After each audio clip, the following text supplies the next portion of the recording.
చూడండి, కొలసైలకు రాసిన పత్రిక 3వ అధ్యాయం 12వ వచనం. పరిశుద్ధ గ్రంథమైన బైబిల్ను తెరచి చూడండి. కొలసైలకు రాసిన పత్రిక 3వ అధ్యాయం 12వ వచనం. కాగా దేవుని చేత ఏర్పరచబడిన వారును పరిశుద్ధులను ప్రియులునైన వారికి తగినట్లు మీరు జాలిగల మనసును, దయాళుత్వమును, వినయమును, సాత్వికమును, దీర్ఘశాంతమును ధరించుకొనుడి. చదవబడిన లేఖనం కొరకై చిన్న ప్రార్థన చేద్దాం. సర్వశక్తి సంపన్నుడా, జీవాధిపతి, మీ గణనామానికి వేలాది వందనములు, కోటానుకోట్లు స్తుతులు స్తోత్రములు చెల్లిస్తున్నాం. చదవబడిన లేఖన భాగమును దీవించండి. చేరి వచ్చిన వారందరితో తేటగా సూటిగా మాట్లాడండి. మీ వాక్యం అనేకులలో గొప్ప కార్యాన్ని జరిగించేది అని మేము నమ్ముచున్నాం.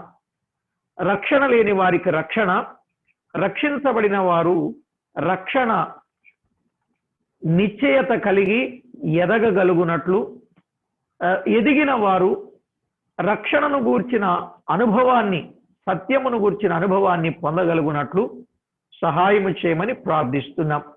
మెట్టుకు రక్షించబడిన వారికి మీరిచ్చినటువంటి వరాలు, తలాంతులు మీ కొరకు చక్కగా ఉపయోగించి మీ దగ్గర రేపు బహుమానాన్ని పొందగలుగునట్లు మీరే సిద్ధపరచమని కోరుచు మా ప్రభువును రక్షకుడునైన యేసుక్రీస్తు అమూల్యమైన నామమున స్తోత్రము చెల్లించి ప్రార్థించి వినయులమై వేడుకొనుచు ఉన్నాము తండ్రి.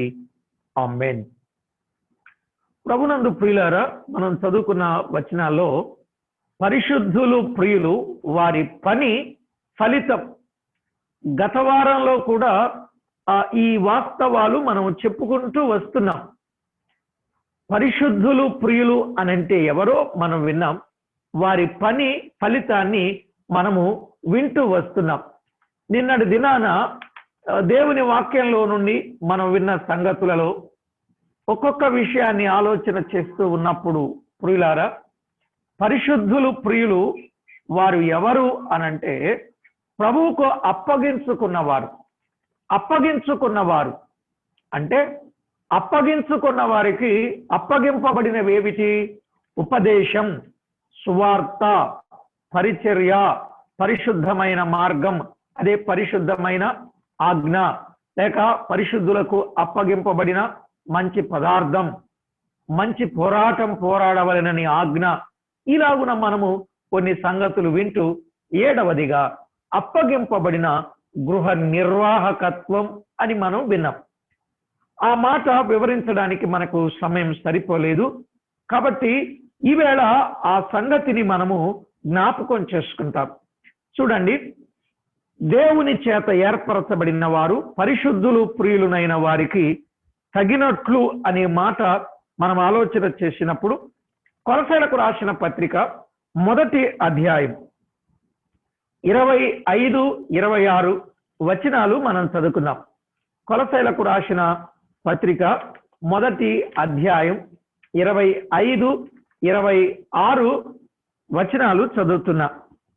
దేవుని వాక్యమును అనగా యుగములలోను తరములలోను మరుగు చేయబడి ఉన్న మర్మమును సంపూర్ణముగా ప్రకటించుటకు మీ నిమిత్తము నాకు అప్పగింపబడిన దేవుని ఏర్పాటు ప్రకారం నేను ఆ సంఘమునకు పరిచారకుడనైతిని. చూడండి, పరిచారకుడనైతిని అనే మాట చూస్తున్నాం. ఇక్కడ చదువుకున్న మాట మీ నిమిత్తము నాకు అప్పగింపబడిన దేవుని ఏర్పాటు అనే మాట చూడండి. దేవుని ఏర్పాటు, నాకు అప్పగింపబడిన దేవుని ఏర్పాటు. 5లో పుట్నోట్లో ఏమనుంది? పుట్నోట్లో గృహ నిర్వాహకత్వం అనే మాట చూస్తాం. పుట్నోట్లో గృహ నిర్వాహకత్వం. ఈ గృహ నిర్వాహకత్వం అనేది యుగములలోను తరములలోను మరుగు చేయబడి ఉన్న మర్మం. మరుగు చేయబడి ఉన్న మర్మాన్ని దేవుడు పౌలునకు అప్పగించాడు అనే విషయాన్ని మనము గమనిస్తాం. దేవుడు గృహ నిర్వాహకత్వాన్ని అప్పగించిన వాడుగా ఉన్నట్లు దైవ లేఖనంలో చూస్తాం ప్రియులారా. నిజమే, ఆయనకు అప్పగించాడు గృహ నిర్వాహకత్వం. అంటే ఇంటిని ఎలాగున నిర్వహించాలో ఆ విషయాలను గుర్చిన వాస్తవాలు. దేవుని వాక్యంలో వ్రాయబడిన మాట ఇదే విషయాన్ని గృహ నిర్వాహకత్వం అంటే ఏంటో చెప్పాడు చూడండి. ఎఫెసీయులకు రాసిన పత్రిక 3వ అధ్యాయం 11వ వచనం. 3వ అధ్యాయం 11వ వచనం. దేవుడు మన ప్రభువైన క్రీస్తు యేసునందు చేసిన నిత్య సంకల్పము చొప్పున పరలోకములో ప్రధానులకును అధికారులకును సంఘము ద్వారా తన యొక్క నానా విధమైన జ్ఞానము ఇప్పుడు తెలియబడవలనని ఉద్దేశించి శోధింప శక్యము కాని క్రీస్తు ఐశ్వర్యమును అన్యజనులలో ప్రకటించుటకును సమస్తమును సృష్టించిన దేవుని యందు పూర్వకాలము నుండి మరుగైయున్న ఆ మర్మమును గూర్చిన ఏర్పాటు ఎట్టిదో అందరికీ తేటపరచుటకును పరిశుద్ధులందరిలో అత్యల్పుడైన నాకు ఈ కృప అనుగ్రహించెను. ఇక్కడ పూర్వకాలము నుండి మరుగై ఉన్న ఆ మర్మమును గూర్చిన ఏర్పాటు అన్నాడు. ఏర్పాటు దగ్గర ఫుట్నోట్లో ఏమనుందో చూడండి. 1 దగ్గర గృహ నిర్వాహకత్వం అనుంది. మీరు చూడాలి, వీళ్ళ బైబిల్ గ్రంథం చూడాలి.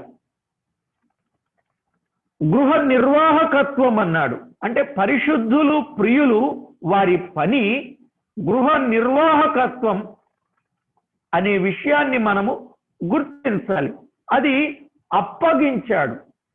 రాత్రి వేళ నేను తేటగా చెప్పాను కదా, కుమారుడైన క్రీస్తు ప్రభు వారికి తండ్రి సమస్తాన్ని అప్పగించాడు కదా. ఆయన కుమారునేమో మనకు అప్పగించాడు, ఆ కుమారునికేమో సమస్తాన్ని అప్పగించాడు. ఆ కుమారుడేమో తన శరీరాన్ని కాల్చబడుటకు అప్పగించాడు. అంతే కదండి. రాత్రి 3 విషయాలు మనం విన్నాం. దేవుడు తన కుమారుని, తన సొంత కుమారుని వెనుక తీయక మనకు అప్పగించాడు. అదే కదండి, అప్పగించాడు. మరి అప్పగించిన ఆయన చేతికి ఏం అప్పగించాడు? సమస్త అధికారమును, సర్వాధికారమును అప్పగించాడు కదా. మరి ఆయనేం అప్పగించాడు? ఆయనేం అప్పగించాడు అంటే తన శరీరాన్ని మన కొరకు అప్పగించాడు కాల్చబడడానికి. అప్పగించి దేవుడిచ్చిన సమస్త అధికారమును, ఆధిపత్యమును ఆయన కొట్టివేసి రాజ్యమును తండ్రికి అప్పగించాడు అని మనం విన్నాం. ఆ వరుస మనకు అర్థమైనప్పుడు ఈ వరుస కూడా మనకి తేలిగ్గా అర్థమవుద్ది.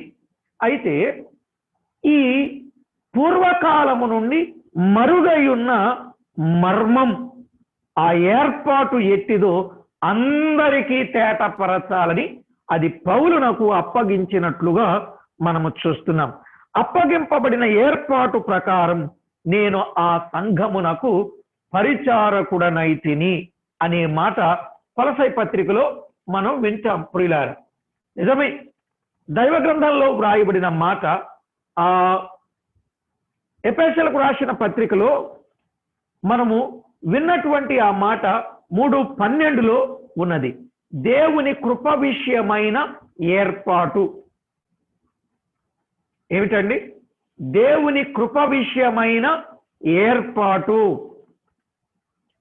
దైవ గ్రంథంలో వ్రాయబడింది, దేవుని కృప విషయమైన ఏర్పాటును గూర్చిన సంగతి దేవుడు మనకు తెలియచేయడానికి ఆయన ఇష్టపడిన వాడుగా ఉన్నాడు.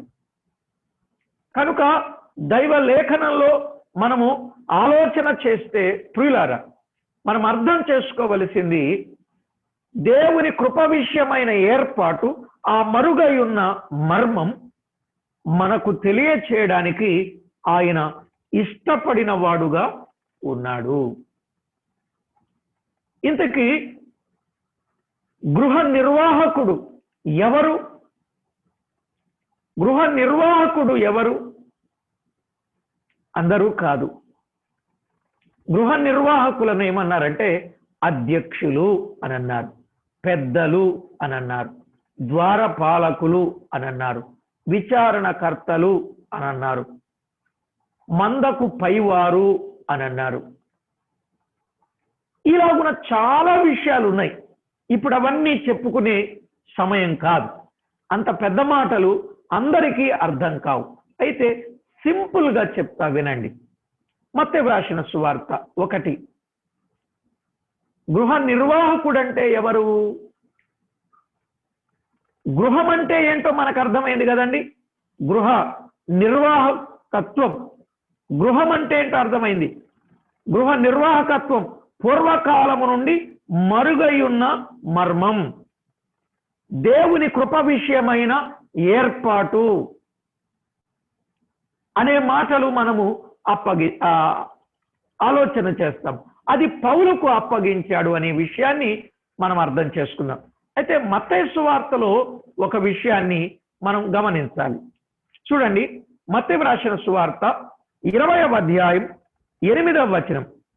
సాయంకాలమైనప్పుడు ఆ ద్రాక్ష తోట యజమానుడు తన గృహ నిర్వాహకుని చూచి పనివారిని పిలిచి చివరి వచ్చిన వారు మొదలుకొని మొదట వచ్చిన వారి వరకు వారికి కూలి ఇమ్మని చెప్పాను. ఇక్కడ గృహము అని అంటే ఒక ఇల్లే కాదు, ఇక్కడ ద్రాక్ష తోట అనే మాట కూడా చూస్తున్నాం. ద్రాక్ష తోటలో గృహ నిర్వాహకత్వం, దేవుని ఇంటిలో గృహ నిర్వాహకత్వం, దేవుడు అప్పగించిన మంద విషయంలో గృహ నిర్వాహకత్వం. ఇవన్నీ కొంచెం పెద్ద పెద్ద విషయాలు కానీ తేలిగ్గా మనం అర్థం చేసుకుందాం. ఇప్పుడు గృహ నిర్వాహకుడు అంటే ఎవరు? ఇలా రాసుకోండి. గృహ నిర్వాహకుడు అనగా, గృహ నిర్వహణ అంటే ఏంటో విన్నాం కదా. గృహ నిర్వాహకుడు ఎవరంటే యజమాని చెప్పిన పని చేసేవాడు గృహ నిర్వాహకుడు. గృహ నిర్వాహకుడు అంటే యజమాని చెప్పిన పని చెయ్యాలి, అంటే ఆయన అప్పగించిన పని చెయ్యాలి. తన సొంత పని చేయకూడదు. తన సొంత ఆలోచనలు ఏమాత్రం అమలుపరచడానికి అతడు ఇష్టపడకూడదు. గృహ నిర్వాహకుడు అంటే యజమాని పని చేసేవాడు అనే మాట మనం చూస్తాం. మరొక విషయాన్ని మనం ఆలోచన చేసినట్లయితే ప్రియులారా, లూకా రాసిన సువార్తలో 2వ మాట రాసుకుందాం. లూకా సువార్త 16వ అధ్యాయం 1వ వచనాన్ని చదువుకుందాం. మరియు ఆయన తన శిష్యులతో ఇట్లనెను, ఒక ధనవంతుని యొద్ద ఒక గృహ నిర్వాహకుడుండెను. వాడు అతని ఆస్తి పాడు చేయుచున్నాడని అతని యొద్ద వాని మీద నేరము మోపబడగా అనే మాట చూస్తున్నాం. ఇప్పుడు ఈ గృహ నిర్వాహకుడు ఎక్కడ ఉంటాడంటే ధనవంతుని యొద్ద. ఇందాక యజమానుని పని చేసేవాడు, ధనవంతుడు చెప్పిన పని చేసేవాడు గృహ నిర్వాహకుడు. బైబిల్ గ్రంథంలో పరలోకపు యజమాని ప్రభువే అనే మాట చెప్పాడు కదండి. ధనవంతుడు ప్రభువే, శ్రీమంతుడు ప్రభువే, ఐశ్వర్యవంతుడు ప్రభువే. ఇక ఆయన కొరకు చాలా విషయాలు చెప్పొచ్చు.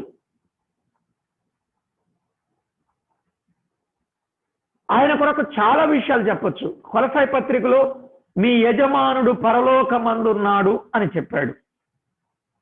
ధనవంతుడు కొరింథీయులకు రాసిన పత్రికలో ధనవంతుడు అని ఉంది. తిమోతికు రాసిన పత్రికలో శ్రీమంతుడు అని ఉంది. రోమిలకు రాసిన పత్రికలో ఐశ్వర్యవంతుడు అని ఉంది. అంటే ఈ గృహ నిర్వాహకుడు ఎవరంటే యజమాని చెప్పినటువంటి పని చేస్తూ తన దగ్గర ఉన్నటువంటి ఆ ధనాన్ని పంచిపెట్టేవాడు జాగ్రత్తగా, లేక లెక్క చెప్పేవాడు అనే విషయాన్ని కూడా మనం గమనిస్తాం. సరే, విందాం ప్రియులారా, విషయాన్ని తేటగా విందాం. గృహ నిర్వాహకుడు ఎవరంటే యజమాని చెప్పిన పని చేసేవాడు. గృహ నిర్వాహకుడు ఎవరంటే ధనవంతుని యొద్ద ఉండువాడు. ఆయన దగ్గరే ఉండాలి, ఆయన దగ్గరే ఉండాలి, ఆయనతోనే ఉండాలి కదండి. అసలు ఈ మాట ముందు చెప్పుంటే బాగుండేది. నేను ప్రిపేర్ చేసుకున్నప్పుడు ముందే రాసుకున్నాను, కానీ మీకు చెప్పడంలో కొంచెం అది ముందుది వెనక చెప్పినట్టున్నాను. ధనవంతుని దగ్గర ఉండేవాడు గృహ నిర్వాహకుడు, యజమానుని పని చేసేవాడు గృహ నిర్వాహకుడు అనే మాట మనము గమనిస్తాం. అంతేకాదు, లూకా వ్రాసిన సువార్తలో 12వ అధ్యాయం 42వ వచనాన్ని చదువుకుందాం. లూకా సువార్త 12:42లో వ్రాయబడిన మాట. ప్రభువు ఇట్లనెను, తగిన కాలమున ప్రతివానికి ఆహారము పెట్టుటకు యజమానుడు తన ఇంటి వారి మీద నియమించునట్టి నమ్మకమైన బుద్ధిగల గృహ నిర్వాహకుడెవడు. ఇక్కడ మనం గమనిస్తాం, యజమానుడు తగిన కాలమందు ఆహారము పంచిపెట్టమంటే ఆహారమును పంచిపెట్టేవాడు గృహ నిర్వాహకుడు. ఆ మాటలు గమనించాలి. ఆహారం అంటే శారీరకమైన ఆహారం కొరకు మీరు ఆలోచన చేయకండి. అది ఆత్మీయ ఆహారం, వాక్య ఆహారం అని అర్థం చేసుకుందాం. ఇప్పుడు ఆ గృహ నిర్వాహకుడు ఎవరు? యజమానుడు తన ఇంటి వారి మీద నియమించినట్టి, అంటే దేవుడే నియమించినటువంటి వాడు గృహ నిర్వాహకుడు. దేవుడు నియమించేవాడు. అందుకే తనంతట తానే గృహాన్ని నిర్వహించేవాడుగా పూనుకోకూడదు. నాకేవో తలాంతులు ఉన్నాయి, వరాలు ఉన్నాయి, నేను సేవ చేస్తాను, నేను సేవ చేయిస్తాను అని ముందుకు రాకూడదు. దేవుడే నియమించాలి, దేవుడే నియమించాలి. ఆ వ్యక్తి నమ్మకమైన బుద్ధి గలవాడై ఉండాలి. వాడెవడు అనే మాట చెప్పాడు కానండి. ఆ గృహ నిర్వాహకుడు ఎలా ఉండాలంటే నమ్మకమైన బుద్ధి గలవాడై ఉండాలి. అతడు ఎలా ఉండాలనే ఈ మాటలు మనం చెప్పుకోవచ్చు. సరే, ఇక్కడ మనము తేటగా గమనించినట్లయితే దేవుని ఇంటి మీద నియమించబడిన వాడు గృహ నిర్వాహకుడు అనే మాట చూస్తాం. ఈ గృహ నిర్వాహకులంటే ఎవరు? మరొక మాట చూడండి. కొరింథీయులకు రాసిన మొదటి పత్రిక 4వ అధ్యాయం మొదటి వచనంలో స్పష్టంగా చెప్పాడు. 4వ అధ్యాయం మొదటి వచనం, ఈలాగున క్రీస్తు సేవకులమనియు దేవుని మర్మముల విషయములో గృహ నిర్వాహకులమనియు ప్రతి మనుష్యుడు మమ్మును భావింపవలెను. ఇప్పుడు మీరు వింటున్నారా? గృహ నిర్వాహకుడు అంటే ఎవరు? క్రీస్తు సేవకులు దేవుని మర్మముల విషయములో గృహ నిర్వాహకులు అంటే దేవుని సేవకులు, దేవుని సేవ చేయువారు, దేవుని మర్మములను ప్రజలకు వివరించువారు అనే మాట మనము చూస్తాం. ప్రియులారా, దేవుని వాక్యంలో వ్రాయబడిన వాస్తవిక సత్యం. గృహ నిర్వాహకుడు అంటే ఎవరో మనకు అర్థమైంది కదండి. గృహ నిర్వాహకుడు అంటే ఎవరు? ఒకటి, గృహ నిర్వాహకుడు అంటే ధనవంతుని యొద్ద ఉండువాడు. 2, గృహ నిర్వాహకుడు అంటే యజమాని పని చేసేవాడు. 3, గృహ నిర్వాహకుడు అంటే యజమాని ఇంటి మీద నియమించబడినవాడు. 4, గృహ నిర్వాహకుడు అంటే నమ్మకమైన బుద్ధి కలిగి ఆహారము పంచిపెట్టువాడు. 5, గృహ నిర్వాహకుడు అంటే ఎవరంటే క్రీస్తు సేవకులు, దేవుని మర్మమును వివరించువారు. క్రీస్తు సేవకులు అంటే సేవించేవారైనా సేవ చేసేవారైనా అని కొన్ని విషయాల్లో చెప్పుకోవచ్చు. ఒక విధంగా చెప్పాలి అనంటే, ముఖ్యంగా చెప్పాలి అనంటే, ఇది సంఘ పెద్ద గారికి, అధ్యక్షులకు నిర్ణయించిన పదం అని మనం చెప్పాలి. దేవుని వాక్యంలో స్పష్టంగా వ్రాయబడిన ఆ మాటలు మనము గమనిస్తాం. అయితే ప్రియులారా, ఇప్పుడు గృహ నిర్వాహకుడు ఎలా ఉండాలి? గృహ నిర్వహణ అంటే ఏంటో మనకు అర్థమైంది. గృహ నిర్వాహకుడు అంటే ఎవరో మనకు అర్థమైంది. మూడవదిగా గృహ నిర్వాహకుడు ఎలా ఉండాలి? ఈ 3-4 ప్రశ్నలే ఈవేళ వర్తమానంలో. ఒకటి, గృహ నిర్వహణ అంటే ఏమిటి? 2, గృహ నిర్వాహకుడు అంటే ఎవరు? 3, గృహ నిర్వాహకుడు ఎలా ఉండాలి? 4, గృహ నిర్వాహకుడు ఏం చెయ్యాలి? అంతే. క్లుప్తంగా దేవుని వాక్యాన్ని మీకు చెప్పాలి. ఇప్పుడు గృహ నిర్వాహకుడు అంటే ఎలా ఉండాలి? నెంబర్ 1 చూడండి, ఎలా ఉండాలి? తీతుకు రాసిన పత్రిక 1వ అధ్యాయం. తీతుకు రాసిన పత్రికలో 1వ అధ్యాయం 7వ వచనం నుండి చదువుతాను. ఎందుకనగా అధ్యక్షుడు దేవుని గృహ నిర్వాహకుని వలె అన్నాడు. అధ్యక్షుడు, సంఘ పెద్దగారు, బాధ్యత కలిగిన వ్యక్తి, దేవుని ఇంటిని నడిపించేవారు అనే భావాలు మనము గమనిస్తాం. సరే, ఎలా ఉండాలి? 1, నిందారహితుడై ఉండాలి. నోట్ చేసుకుందాం ఈ మాట. గృహ నిర్వాహకుడు నిందారహితుడై ఉండాలి. నింద లేనివాడై ఉండాలి. జాగ్రత్త పడదాం. నింద కలిగిన వారంగా ఉండకూడదండి, నింద లేని వారంగా. ఇక కొంతమంది ఊరకనే నిందించే వాళ్ళు ఎక్కువ మంది ఉంటారు. వాళ్ళని లెక్కలోకి తీసుకోకండి. మన స్థానిక సంఘం, మన కుటుంబం మనలను నిందించేటట్లుగా లేకుండా మనము జాగ్రత్త వహించాలి. నింద రహితుడుగా ఉండాలి అని అన్నాడు. 2వది, స్వేచ్ఛాపరుడును, ముక్కోపియు, మద్యపానియు, కొట్టువాడును, దుర్లాభమును అపేక్షించువాడు కాక అని అన్నాడు. స్వేచ్ఛాపరుడుగా ఉండకూడదు. స్వేచ్ఛాపరుడు అంటే నా ఇష్టం నాది, నేనేమైనా చేస్తా, మీరెవ్వరూ మాట్లాడడానికి వీల్లేదు అనేవాడై ఉండకూడదు. 2వది, ముక్కోపి. ఏమండి, కొంతమంది పెద్దలుగా పిలువబడేవారు, సేవకులుగా పిలువబడే వారికి ఎంత కోపమో ముక్కు మీదే కోపం. ఏ విషయానికి కోపపడాలో దానికి మాని కోపపడని విషయానికి కోపపడేవారు ఉంటారు. అది ఉండకూడదని చెప్పాడు. ఇక తర్వాత మద్యపానీయు. ఏమండి, అతడు మద్యపానిగా ఉండకూడదు. అంటే అప్పుడప్పుడు పుచ్చుకొని మత్తుడై ఉండేవాడుగా ఉండకూడదు. ఇవాళ చాలా స్థలాల్లో, చాలా సంఘాల్లో పార్టీలు ఏర్పాటు చేసుకుంటున్నారు. వేటి చేత? ఇక ఇవి ఏం సంఘాలో ఇక మీరే ఆలోచన చేయాలి.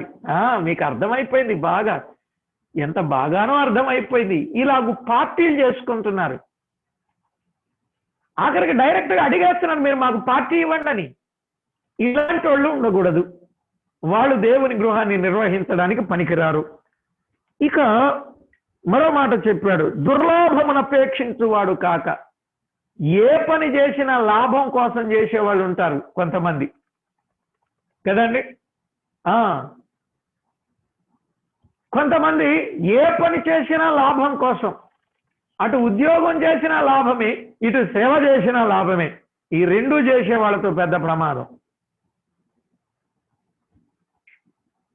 ఉద్యోగం చేయండి, సేవ చేయండి, కానీ ఇందులో కూడా ఆదాయం కొరకు పని చేయడం అనేది దుర్లాభం. ఈ విషయంలో జాగ్రత్త కలిగి ఉండాలి గృహ నిర్వాహకుడు. దయచేసి నా మాటలు మీరు అపార్థం చేసుకోవద్దండి ప్లీజ్. నా వర్తమానమే అలాంటిది, మరి నేనేం చేయను? అన్ని తేలిక మాటలే చెప్తున్నాను ఇప్పటి వరకు కదా. ఇవాళ కొంచెం బరువైన సంగతులు చెప్పాల్సి వస్తుంది. దయచేసి గృహ నిర్వాహకుడు దుర్లాభమును అపేక్షించేవాడుగా ఉండకూడదు. లాభము లేకపోయినా దేవుని పనిలో ముందుకు సాగాలి. అది లాభం కోసం సేవ చేయడం అనేది మంచిది కాదు. కొంతమంది లెక్కేసుకునే వాళ్ళు ఉన్నారు. ఈ ఇంటికి వెళ్ళాను ఎంత వచ్చింది, ఆ ఇంటికి వెళ్ళాను అంత వచ్చింది, ఇక్కడ పని చేశాను ఇంత ఇచ్చారు, అక్కడ పని చేశాను అక్కడ ఇంత ఇచ్చారు. కొంతమంది చెప్తారు నేను ఇలా పని చేయటం వల్ల నాకు వాళ్ళు ఎంత ఇచ్చారు అంటే మీరు కూడా ఈసారి మీ దగ్గరకు వస్తే నాకు అంత ఇవ్వాలని చెప్పడం అన్నమాట. ప్రత్యక్షంగా కాకుండా పరోక్షంగా చెప్పడం. ఇదంతా ఏంటంటే దుర్లాభమును అపేక్షించడం. రైట్. మరొక మాట అక్కడే కొట్టువాడును అన్నాడు. ఇక కొడతా ఉంటాడండి. ఈ కొట్టేవాడు పనికిరాడు గృహ నిర్వాహకత్వానికి. ఇంకా ఏమన్నాడంటే సరే అతిథి ప్రియుడుగా ఉండాలి. 8వ వచనం. సజ్జన ప్రియుడుగా ఉండాలి, స్వస్థ బుద్ధి గలవాడుగా ఉండాలి, నీతిమంతుడుగా ఉండాలి, పవిత్రుడుగా ఉండాలి, ఆశా నిగ్రహము గలవాడుగా ఉండాలి. సరే ఎలా ఉండాలో చెప్తాను, ఎలా ఉండకూడదో మీకు అర్థమైంది. 1 నిందారహితుడై ఉండాలి. 2 అతిథి ప్రియుడై ఉండాలి. ప్రియులకు ఆతిథ్యం ఇచ్చేవాడు అతిథి ప్రియుడు. పరిశుద్ధులు ప్రియులు అంటే, అతిథి ప్రియుడు అంటే పరిశుద్ధులకు ఆతిథ్యం ఇచ్చేవాడు. పరిశుద్ధులకు ఆతిథ్యం ఇచ్చేవాడు. మా ఇంటికి వస్తే నేను ఆతిథ్యం ఇస్తాను అనే రోజులు పోయాయి. ఇప్పుడు ఏమండి, ఏ రోజులు పోయాయి? మా ఇంటికి రండి బ్రదర్, ఒకసారి మీకు చక్కని ఆతిథ్యం చేస్తాం, మర్యాద చేస్తాం, సత్కార్యాలు చేస్తాం, సన్మానాలు చేస్తాం. ఆ రోజులు కాదు ఇవి. ఈ రోజులు ఎవరింటికి ఎవరు రాని రోజులు. మరి పరిశుద్ధులకు ఆతిథ్యము చేయడం అంటే మనకున్న దానిలో పరిశుద్ధుల అక్కర నెరిగి ఆ అక్కరలో మనము సహాయపడడం, అది పరిశుద్ధులకు ఆతిథ్యం ఇవ్వడం. మరొక మాట సజ్జన ప్రియుడు. సజ్జన ప్రియుడు అంటే సద్విష ప్రియుడు. సజ్జన ప్రియుడు అంటే సజ్జనులతో ప్రియముగా ఉండేవాడు, చెడ్డవారితో స్నేహం చేయనివాడు. ఇవాళ చాలా మంది సేవకులు, సంఘ పెద్దలు ఎవరితో స్నేహం చేస్తున్నారు తెలుసా అండి? రేపు సంఘంలో గొడవలు వస్తే, సమస్యలు వస్తే ఆ లోకస్తులందరినీ సంఘం మీదకు ఉసుగొలుపుదామని వారితో స్నేహాలు చేసేవాళ్ళు ఉన్నారు. లేరా? చెప్పరా? లేరా అండి? అది మంచిది కాదు. వాళ్ళతో పెట్టుకుంటే మంచిదయ్యా, వారితో మనం పెట్టుకుంటే రేపెప్పటికైనా ఉపయోగపడతారని సంఘం డబ్బులు తీసుకొని వెళ్ళి వారిని మేపుతున్నారండి. ఇలా చెప్పినందుకు నన్ను మీరు క్షమించాలి, కానీ ఇలాంటి వారు కొందరు ఉన్నారు. మీరు లేకపోతే లేకపోయి ఉండొచ్చు, నేను ఎరుగుదును అలాంటి వారిని. అందుకే చెప్తున్నా, రౌడీలను, రౌడీ షీటర్లను వారు మేపేవారుగా ఉన్నారని. ఏదైనా ఇష్యూ జరిగితే సంఘస్థులు కూర్చొని మాట్లాడుకోవాలి, కానీ ఆ సంఘంలోనికి ఇప్పుడు ఎవరు వస్తున్నారండి?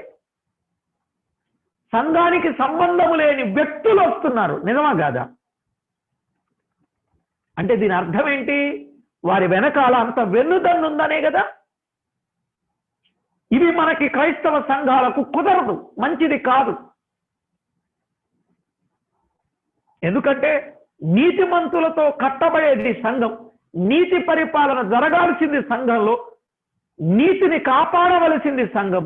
అలాంటి సంఘంలో చక్కని గృహ పరిపాలన జరిగించడానికి బదులు లోకాన్ని తీసుకొచ్చి పెడితే ఏం బాగుంటుంది చెప్పండి?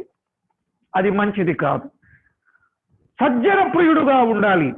అంతేకాదు స్వస్థ బుద్ధి గలవాడు. స్వస్థ బుద్ధి గలవాడు అని అంటే ఇంద్రియ నిగ్రహములు గలవాడు. అంటే దేవుడిచ్చిన పంచేంద్రియాలు అంటారు కదా, ఈ ఇంద్రియాలను నిగ్రహించుకోవాలి. ఆ మాట తిమోతికి తేటగా చెప్పాడు. సరే, మరొక మాట ఏమన్నాడంటే నీతిమంతుడును అన్నాడు. పవిత్రుడును అని అన్నాడు. మరొక మాట, ఆశా నిగ్రహము గలవాడునై ఉండి ఆశలను నిగ్రహించుకునేవాడుగా ఉండాలి అని చెప్పాడు. మాత్రమే కాదు, హితబోధ విషయమై జనులను హెచ్చరించేవాడుగా, ఎదురాడు వారి మాట ఖండించేవాడుగా, నమ్మదగిన బోధను గట్టిగా చేపట్టుకునేవాడుగా ఉండాలి. ఎవరు? గృహ నిర్వాహకుడు. ఒక్క మాటలో చెప్తా చూడండి. కొరింథీయులకు రాసిన మొదటి పత్రిక 4వ అధ్యాయం 2వ వచనంలో, కొరింథీయులకు రాసిన మొదటి పత్రిక 4వ అధ్యాయం 2వ వచనంలో వ్రాయబడిన మాట మనము గమనిస్తే అక్కడ ఏమనుంది? మరియు గృహ నిర్వాహకులలో ప్రతివాడు నమ్మకమైన వాడై ఉండుట అవశ్యం. చాలండి. ఎలా ఉండాలి గృహ నిర్వాహకుడు? నమ్మకమైన వాడై ఉండాలి. ప్రతి విషయంలో నమ్మకమైన వాడై ఉండాలండి. ప్రతి వ్యక్తి గృహ నిర్వాహకుడు అతడు ఎలా ఉండాలి అని అంటే నమ్మకమైన వాడై ఉండాలి. నమ్మకమైన వాడై ఉండాలి. గుర్తుపెట్టుకుందాం, నమ్మకమైన వాడై ఉండాలి. గమనించారా? నమ్మకస్తుడు. ఎందుకంటే సంఘములో, సేవలో, గృహ నిర్వాహకత్వంలో, పరిచర్యలో కదండి ఎవరు కావాలి? దేవునికి నమ్మకస్తులే కావాలి. అందుకే నమ్మకమైన వారికి ఆయన పని అప్పగించేవాడుగా ఉన్నాడు. ఇవాళ మన సంఘాలలో, లోకములో ఉన్న రాజకీయం ఎక్కువైపోతుంది. నమ్మకస్తులు కన్నీళ్లు ఎక్కువ అవుతున్నాయి. నేనన్నమాట నిజమా కాదా? రాజకీయానికి చోటు ఎక్కువ అవుతుంది, నమ్మకస్తులకు చోటు తక్కువ అవుతుంది. వారికి మిగిలేది కన్నీళ్లే. ఆ మందిరాన్ని మానుకోలేరు, సంఘాన్ని మానుకోలేరు, సహవాసాన్ని మానుకోలేరు. వీరి మాట చెల్లదు, చెప్పితే వినరు. ఒకవేళ ఏదైనా చెప్పాల్సి వస్తే బలగా నేర్చుకొని, జనాన్ని నేర్చుకొని వీరి మీదకి నష్టాన్ని, కష్టాన్ని కలుగ చేసేవారుగా కూడా ఉన్నారు. అందుకే వారు మౌనంగా ఉండి మొర్ర పెట్టడం తప్ప ఏమీ చేయలేని వారు కూడా ఉన్నారు. ఇవన్నీ ఒక విషయం అయితే, గృహ నిర్వాహకుడు నమ్మకస్తుడుగా ఉండాలి అనే మాట దేవుని వాక్యంలో మనం చూస్తాం. సరే, గృహ నిర్వాహకుడు నమ్మకస్తుడుగా ఉండాలి. మరి ఎలా ఉండాలి? మరొక మాట కూడా మనం చదువుకుంటే బాగుంటుందేమో. లూకా రాసిన సువార్త 16వ అధ్యాయం 3వ వచనాన్ని. లూకా రాసిన సువార్త 16వ అధ్యాయం 3వ వచనాన్ని మనము గమనించాలి. 16:3లో ఏమనుందండి? ఆ గృహ నిర్వాహకుడు తనలో తాను, నా యజమానుడు ఈ గృహ నిర్వాహకత్వపు పనిలో నుండి నన్ను తీసివేయును గనుక నేను ఏమి చేతును? ఇక్కడ ఒక మాట చెప్పాడు 2వ వచనంలో, నీ గృహ నిర్వాహకత్వపు లెక్క అప్పగించుము అంటే దేవుడు గృహ నిర్వాహకుని లెక్క అడిగేవాడుగా ఉన్నాడనే విషయాన్ని మర్చిపోకూడదు. నెంబర్ 1, దేవుడు గృహ నిర్వాహకత్వపు లెక్క అడుగుతాడనేది మర్చిపోకూడదు. 2, గృహ నిర్వాహకత్వపు పని తీసేస్తాడేమోనని జాగ్రత్త కలిగి ఉండాలి. అర్థమైందండి? 1, గృహ నిర్వాహకత్వపు లెక్క అడుగుతాడేమోననే భయం నీలో ఉండాలి. లెక్కకు సరిపోకపోతే తీసివేస్తాడేమోననేటువంటి భయం కూడా నీలో ఖచ్చితంగా ఉండాలి. మాత్రమే కాదు, మరి ఎలా ఉండాలి? తిమోతికి రాసిన మొదటి పత్రికలో చెప్పాడు. తిమోతికి రాసిన మొదటి పత్రిక 1వ అధ్యాయం 4వ వచనాన్ని చదువుకుందాం. తిమోతికి రాసిన మొదటి పత్రిక 1:4లో 3-4 వచనాలు కలిసి ఉన్నాయి. నేను మాసిదోనియాకు వెళ్ళుచుండగా సత్యమునకు భిన్నమైన బోధ చేయవద్దని కల్పనా కథలను, మితములేని వంశావళులను, విశ్వాస సంబంధమైన దేవుని ఏర్పాటుతో కాక వివాదములతోనే సంబంధము కలిగి ఉన్నవి గనుక వాటిని లక్ష్య పెట్టవద్దనియు కొందరికి ఆజ్ఞాపించుటకు నీవు ఎఫెసులో నిలిచి ఉండాలి అని అన్నాడు. ఇక్కడ విశ్వాస సంబంధమైన దేవుని ఏర్పాటుతో అని అన్నాడు. చూడండి, ఫుట్నోట్లో ఏమనుంది? గృహ నిర్వాహకత్వం అనుంది. దొరికిందా? ఫుట్నోట్లో గృహ నిర్వాహకత్వం అంటే విశ్వాస సంబంధమైన దేవుని ఏర్పాటుతోనే ఉండాలి. విశ్వాస సంబంధిగానే ఉండాలి. లెక్క అడుగుతాడేమోననే భయం ఉండాలి. పనిలో నుండి తీసివేస్తాడేమోననే భయం ఉండాలి. విశ్వాస సంబంధము కలిగే ఉండాలి. విశ్వాసులతో సంబంధం కలిగి ఉండాలి. గృహ నిర్వాహకుడు ఎప్పుడు కూడా ఆ గృహములో ఉన్న నిర్వహణ, ఆ సంగతి మీదనే తన మనసు ఎప్పుడు కలిగిన వాడుగా ఉండాలి. మాత్రమే కాదు ప్రియులారా, గలతీయులకు రాసిన పత్రికలో ఒక వచనాన్ని చదువుకుందాం. గలతీయులకు రాసిన పత్రిక 4వ అధ్యాయం 2వ వచనంలో చెప్పాడు. 4:2 తండ్రి చేత నిర్ణయింపబడిన దినము వచ్చు వరకు అతడు సంరక్షకుల యొక్కయు గృహ నిర్వాహకుల యొక్కయు ఆధీనములో ఉండును. అంటే గృహ నిర్వాహకుల యొక్క ఆధీనములో ఉండును అంటే ఇప్పుడు గృహ నిర్వాహకుడు ఏం చేయాలి? తండ్రి చేత నిర్ణయింపబడిన దినము వచ్చు వరకు గృహ నిర్వాహకుడు చక్కగా కావలి కాయవలెను. ఆ పదాలు కొంచెం జాగ్రత్తగా గుర్తించండి. గృహ నిర్వాహకుడు గృహములో చేరిన వారిని కావలి కాయవలెను. ఏం చేయవలెను? కావలి కాయవలెను. ప్రియులారా, ఎలా ఉండాలో మనం చూస్తున్నాం. అలా ఉన్న వ్యక్తి ఏం చెయ్యాలో మనం చూస్తున్నాం. మరొక మాట మనము గమనించవచ్చు.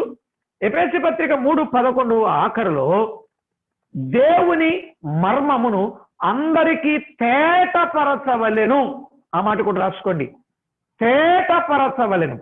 గృహ నిర్వాహకుడు ఎప్పుడు కూడా గృహములో ఉన్న సంగతులన్నీ ఆ గృహానికి సంబంధించిన వారికి తేటపరచాలి. తేటపరచకుండా అంత మర్మంగాని, అంత గోప్యంగాని, అంత రహస్యంగాని, అంత దాగుడుమూతల్లాగాని ఉండకూడదు. చాలా జాగ్రత్తగా. ఇవి కొంచెం ఈరోజు చాలా మందికి ఎక్కువైన విషయాలే కానీ నా వరుసలో తప్పలేదు. పరిశుద్ధులు, ప్రియులు వారి పని తప్పకుండా చెప్పాలి. అందులో గృహ నిర్వాహకత్వాన్ని ఆయన అప్పగించాడు అనేది ఆ సత్యాన్ని మనం గమనిస్తున్నాం. ఇంతకీ గృహ నిర్వాహకుడు ఆ పని ఎలా చేయాలి? ఆ పని ఎలా చేయాలి అనంటే కొరింథీయులకు రాసిన మొదటి పత్రిక 9వ అధ్యాయం 17వ వచనం. 9వ అధ్యాయం 17వ వచనంలో వ్రాయబడింది. ఎలా చేయాలి గృహ నిర్వాహకుడు ఆ పని చెప్పాడు. ఇది నేను ఇష్టపడి చేసిన ఎడల నాకు జీతము దొరుకును, ఇష్టపడకపోయినను గృహ నిర్వాహకత్వం నాకు అప్పగింపబడెను. గృహ నిర్వాహకత్వం అనేది దేవుడే వారికి అప్పగిస్తాడనేది మనం మొదట్లోనే చదువుకున్నాం. దేవుడు అప్పగించిన ఆ పని, ఆ గృహ నిర్వాహక ఎలా చేయాలంటే ఇష్టముతో చేయాలి. ఇష్టముతో చేయాలి. ఏమండి? ఇష్టముతో చేయాలి. ఇష్టముతో చేయాలంటే ఆ గృహ నిర్వాహకునికి ఎన్నో కష్టాలు ఎదురవుతూ ఉంటాయి. కష్టాలన్నీ ఎదుర్కొంటూ ఒక గొప్ప సత్యాన్ని, ఒక గొప్ప సంగతి మీకు చెప్పాలనుకుంటున్నాను. మోషే దేవుని ఇల్లంతటిలో ఎవరండి? నమ్మకమైన వాడు. మీకు తెలుసు కదా, దేవుని ఇల్లంతటిలో నమ్మకమైన వాడు. సంఖ్యాకాండం 12:3 అనుకుంటా కదా ఆ మాట. దేవుని ఇల్లంతటిలో నమ్మకమైన వాడు, భూమి మీద ఉన్న వారందరిలో మిక్కిలి సాత్వికుడు. ఇలాంటి వ్యక్తి కోప్పడినప్పుడల్లా ఇశ్రాయేలులు చేసినటువంటి ఆ పనిలో, వారు చేస్తున్న కార్యాలలో మోషేకి కోపం వచ్చినప్పుడల్లా దేవుడు మోషేని ఏం చేసేవాడు? శాంతపరిచేవాడు, సహాయం చేసేవాడు, అండగా ఉండేవాడు కదా. మరి కొన్నిసార్లు ఇశ్రాయేలులు చేసిన పనిని బట్టి దేవునికే కోపం వచ్చింది. మరి అప్పుడు ఎట్లా? దేవునికే కోపం వచ్చిన సందర్భాలు ఉన్నాయి, రాలేదండి? మరి దేవునికి కోపం వచ్చినప్పుడు మరి ఆయన కోపాన్ని ఎలాగా చల్లార్చేది? మోషేకు కోపం వచ్చే దేవుడు చల్లార్చేవాడు. ఇప్పుడు దేవునికి చాలాసార్లు కోపం వస్తే, ప్రభువా క్షమించు నాయనని ఈయన అడ్డం పడేవాడు. దేవుని కోపాన్ని మోషే చల్లార్చేవాడండి. దేవుని కోపం వచ్చినప్పుడల్లా నీ జనులు, నీ జనులు, నీ జనులు, చూసారా ఎలా చేశారు, నీ జనులు అనేవాడు దేవుడు. అంతా ఎందుకంటే ఒక చిన్న విషయాన్ని మీకు తేటగా అర్థమయ్యేటట్టు చెప్తాను. కొడుకు గాని కూతురు గాని మంచి పనులు చేస్తున్నారు అనుకోండి, తండ్రి ఏమనుకుంటాడంటే, చూసావా నా కొడుకు, చూసావా నా కూతురు, చూసావా నా కొడుకు, చూసావా నా కూతురు అంటాడండి. అదే ఒకవేళ కొడుకు తప్పు చేశాడు అనుకోండి, ఏమంటాడు? చూసావా నీ కొడుకు ఏం చేస్తున్నాడో? భర్త మాట్లాడతాడు భార్య, చూసావా నీ కొడుకు, చూసావా నీ కూతురు. మంచివి చేసినప్పుడేమో నా కొడుకు అంటాడు, ఏమన్నా కాని పని చేసినప్పుడేమో నీ కొడుకు అంటాడు యజమాని. నిజమా కాదండి? చెప్పాలి వాస్తవాలు, కొంచెం చేయి చూపిస్తే సిగ్నల్ అర్థమవుద్ది. ఇలాంటి అనుభవాలు ఉన్నాయా లేవా? ఉన్నాయి. అలాగే దేవుని కోపం వచ్చినప్పుడు నీ జనులు, నీ జనులు, నీ జనులు అన్నాడు. వాళ్ళు బాగా ఉండి దేవునికి అనుకూలంగా ఉన్నప్పుడు నా జనులు, నా బిడ్డలు, నా స్వకీయ సాంపాద్యం అని అన్నారు. నిజమే. అంటే గృహ నిర్వహణలో మోషే చాలా వివేకముగా ప్రవర్తించాడు. ముందు కొంచెం కష్టంతో వెళ్ళాడు కానీ ఆ తర్వాత ఇష్టంతోనే వారిని నడిపించాడు 40 ఏండ్లు. ఇప్పుడు చెప్పండి, మనకు అర్థమైంది వేళ పాఠం. పరిశుద్ధులు ప్రియులు వారి పని ఏమిటంటే అప్పగించబడిన పని నమ్మకంగా చేయడం. అంతే, ఒక్క ముక్కలో తేల్చేసుకుందాం. అప్పగించబడిన పని నమ్మకంగా చేయడం. ఏమండి, అప్పగించకపోయినా చేస్తానని ముందుకు రావడం అనేది వాక్య పద్ధతి కాదు, దేవుని క్రమం కాదు. జాగ్రత్త పడాలి. ఈ విషయంలో కొంచెం ఆలోచన చేయాలి. దైవ భయము కలిగి ప్రవర్తించాలి. దేవునికి మహిమకరంగా మనం ఎప్పటికీ జీవించాలి. ఇప్పుడు ఆయన ఏం చేయాలి అనంటే కావలి కాయాలి, లేక అందరికీ తేటపరచాలి. దేవునికి గృహ నిర్వాహకత్వపు లెక్క అప్పగించాలి. యజమానుడు తీసివేస్తాడేమోననే భయముతో జీవించాలి. చక్కగా కావలి కాయాలి. తండ్రి చేత నిర్ణయింపబడిన దినము వచ్చు వరకు కూడా జాగ్రత్తగా కావలి కాయాలి. ఆ పని ఇష్టముతో చేయాలి. దాని ఫలితం ఏమిటి? అక్కడే చదువుకుందాం. 9:17. ఇది నేను ఇష్టపడి చేసిన ఎడల నాకు జీతము దొరుకును. ఏమండి, పని చేసేవానికి జీతం ఉందా లేదా? చెప్పరేమండి. పని చేసేవానికి జీతం ఉందా లేదు? ఉదయం నుంచి సాయంత్రం వరకు పని చేస్తే కూలి పని, దానికి కూలి భత్యం దొరుకుద్ది. 1వ తారీఖు నుంచి 31వ తారీఖు వరకు ఉద్యోగం చేస్తే దానికి ఏముంది? శాలరీ, జీతం ఉంది. అంతే కదండి. మరి ప్రభువునందు భక్తి చేసే వారికి దానిని బట్టి ఫలితం లేదా? ప్రభు సేవలో ఉన్న వారికి తగిన ప్రతిఫలం లేదా? మందిరపు పనిలో నిమగ్నమైన వారికి ప్రతిఫలం ఉంది. సంఘమును కట్టు వారికి ప్రతిఫలం ఉంది. దేవుని సేవలో దేవుడు అప్పగించిన పని నమ్మకముగా చేసేవానికి తప్పనిసరిగా జీతమున్నది. ప్రియులారా, ఇక్కడ ఎలా మనకు జీతం దొరుకుతుందో రేపు అక్కడ కూడా జీతం దొరుకుతుంది. కనుక భూలోకములో సంపాదించే జీతం కంటే పరలోకములో సంపాదించే జీతం కొరకే మనం ఎక్కువగా ప్రయాసపడాలి, పాటుపడాలి అనే విషయాన్ని మీరు గుర్తు చేసుకోవాలి. ఇప్పటి వరకు మనం విన్న సంగతులు అప్పగింపబడిన గృహ నిర్వాహకత్వం. అది ఎప్పటిదండి? పూర్వకాలము నుండి మరుగయున్న మర్మం. దాన్ని ఏమన్నారంటే సంఘ పరిచర్య. తేలిగ్గా చెప్పడానికి దాన్ని ఏమన్నారు? గృహ నిర్వాహకత్వానికి మరొక పేరు ఏంటంటే సంఘ పరిచర్య. నాకు అప్పగింపబడిన సంఘ పరిచర్య.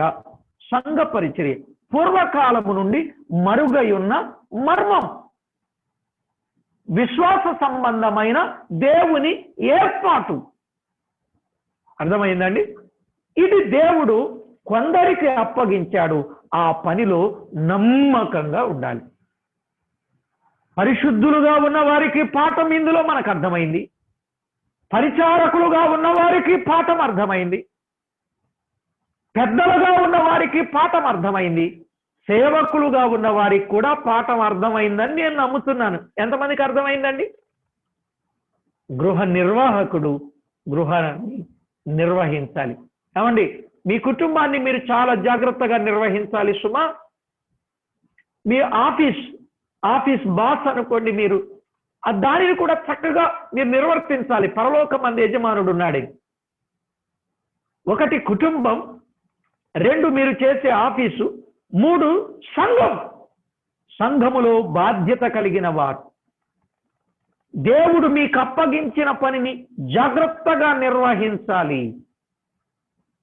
అలాగున సరిగా నిర్వహించకపోతే నష్టం ఉన్నది, సరిగా నిర్వహిస్తే సరి అయిన జీతం ఉన్నది. ఏమండి, ఇప్పుడు చెప్పండి. నేను ప్రేమతో అడుగుతున్నా, మీకు ఏ జీతం కావాలి? ఫుల్ శాలరీనా, హాఫ్ శాలరీనా, నిల్ శాలరీనా? జీతం 3 రకాలుగా ఉంటుందండి. ఫుల్లు, హాఫ్, నిల్లు. ఏమండి, తెలుసు కదా మీకు ఈ విషయం? ఫుల్ శాలరీ అంటే అన్ని రోజులు చక్కగా పని చేస్తే ఫుల్ శాలరీ. ఇప్పుడు మీరు ఆలోచన చేయాలి. ఈ ఫుల్ శాలరీ తీసుకున్న వాడికి ఏమనిపిస్తుంది అంటే, ఆహా, నేను పని చేశాను కాబట్టి నాకు ఫుల్ శాలరీ దొరికింది అనుకుంటాడు. ఇప్పుడు హాఫ్ శాలరీ చూసుకున్నవాడికి కొంచెం అసూయ వస్తుంది. వాడు ఫుల్ శాలరీ తీసుకున్నాడు, నేను కూడా వానిలాగా చేసి ఉంటే నాకు ఫుల్ వచ్చేది, హాఫ్ వచ్చిందని వీడెంతో బాధపడతాడు. ఇక ఆ తర్వాత నిల్ శాలరీ కదా, వీడు డ్యూటీకే సరిగా రాలేదు, ఇంకా పని ఏం చేస్తాడు? ఈ డ్యూటీకి రాలే కనుక వీనికి హాఫ్ శాలరీయా, నిల్ శాలరీ. ఇప్పుడు హాఫ్ శాలరీ వాడిని చూసి అసలు శాలరీ లేని వాడు ఎంత బాధపడతాడండి? ఇది మీకు అర్థమవుతుంది అనుకుంటాను. ఇప్పుడు మీరు పొందే శాలరీ నిల్లా, ఆఫా, పుల్లా?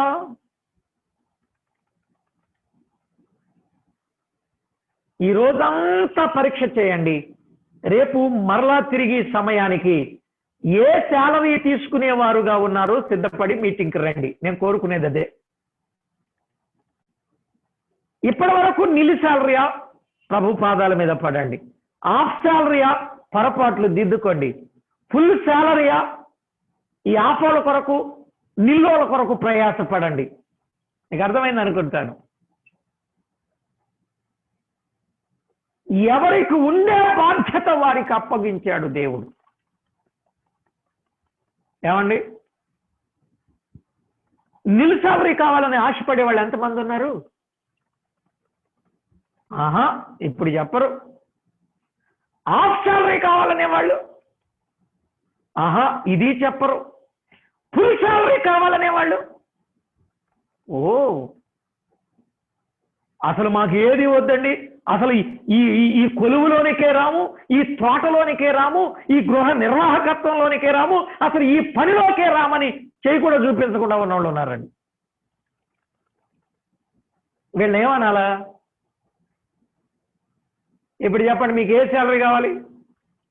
ఫుల్ కావాలంటే పైకి చూపించాలి చెయ్యి. ఇలా సగం చూపించారనుకోండి, హాఫ్ శాలరీ అది. ఫుల్ అంటే పైకి, హాఫ్ అంటే ఇది. వదిలేసుకొని ఉండడం అంటే నిలు శాలరీ అండి, అంతే. అర్థమైందా? జీవరత్నం అన్న గారు చాలా హ్యాపీగా ఉన్నారు. ఇవాళ చెప్పండి, ఏ శాలరీ కావాలి? ఫుల్లా, హాఫా, నిల్లా? ప్రార్థన చేసుకుందాం, తలవంచండి. ఈ ప్రార్థనలో పరీక్ష చేసుకుందాం. ఈ ప్రార్థనలో పరీక్ష చేసుకుందాం. ఇప్పటి వరకు మనము తీసుకునే జీతం అది ఎలాంటిది ఆలోచన చేయండి. ప్రియులారా, దేవుని నమ్ముకొని ఏ జీతం లేని వాళ్ళంగా మనం ఉండకూడదు. దేవుని ఇంటిలో పని చేస్తూ జీతము లేని వారంగా ఉండకూడదు. ఆనాడు ప్రియులు జీవితాలనే పణంగా పెట్టుబడిగా పెట్టి దేవుని దగ్గర జీతం కొరకు ప్రాణాలను అర్పించుకున్నారు, అసువులను బాశారు, ప్రాణాలను త్యాగం చేశారు, పార్పణముగా పోయపడ్డారు. కారణం ఏమిటో తెలుసా అండి? రేపు దేవుడు జీతం ఇవ్వాలి, ఇచ్చేవాడు. ఆయన దగ్గర మంచి జీతం పొందుకోవాలని ఈనాడు మనకు దేవుని కొరకు ఏం చేయగలుగుతున్నాం? ఆ ప్రశ్న మీరు వేసుకోండి చాలు. ఆ ప్రశ్న మీరు వేసుకోండి. దేవుని దగ్గర మీరు ఏ శాలరీ తీసుకోబోతున్నారు? మనమందరం దేవునికి లెక్క చెప్పాలి కదా. పరిశుద్ధుడైనా, పరిచారకుడైనా, సంఘ పెద్దగారైనా, సేవకుడైనా దేవునికి లెక్క అప్పగించాలి కదా. గృహ నిర్వాహకుడు లెక్క అప్పగించాలి కదా. ఇంటిలో ఉన్నవారు లెక్క అప్పగించాలి కదా. ప్రతి వ్యక్తికి లెక్క అప్పగించాలి కదా. లెక్కలేనట్టుగా తిరిగితే ఆ వ్యక్తి జీవితంలో ఏ మేలు పొందలేడు. ఎలాంటి జీతాన్ని పొందాలనుకుంటున్నారో మీరే నిర్ణయించుకోండి. ప్రియులారా, ప్రార్థన చేసుకుందాం. మహిమగల మా ప్రియ ప్రభువా, మీకు స్తోత్రములు. మీరు అప్పగించిన గృహ నిర్వాహకత్వం అది ఎంతో బాధ్యతతో కూడిన పని అని మాకు తేటగా అర్థమైంది. మీరు ఎవరికైతే అప్పగించారో వారు నమ్మకస్తులుగా పనిచేయగలుగునట్లు కృప చూపండి. మా ప్రభువా, గృహములో ఉన్నవారు దేవుని జతపని వారనే విషయాన్ని గుర్తించి గృహ నిర్వాహకత్వమును జరిగించే వారికి వారెంతో సహకారులుగా ఉండడానికి సిద్ధపరచమని ప్రార్థిస్తున్నాం. ఎవరికిచ్చే ప్రతిఫలం వారికి ఇవ్వడానికి మీరు ఇష్టపడుతున్నందుకు మిమ్మల్ని ఎంతగానో స్తుతించొచ్చు. మా ప్రభువైన క్రీస్తు యేసు అమూల్యమైన నామమున స్తోత్రము చెల్లించి స్తుతించి ప్రార్థించి వినులమై వేడుకొనుచూ ఉన్నాము తండ్రి. ఆమేన్.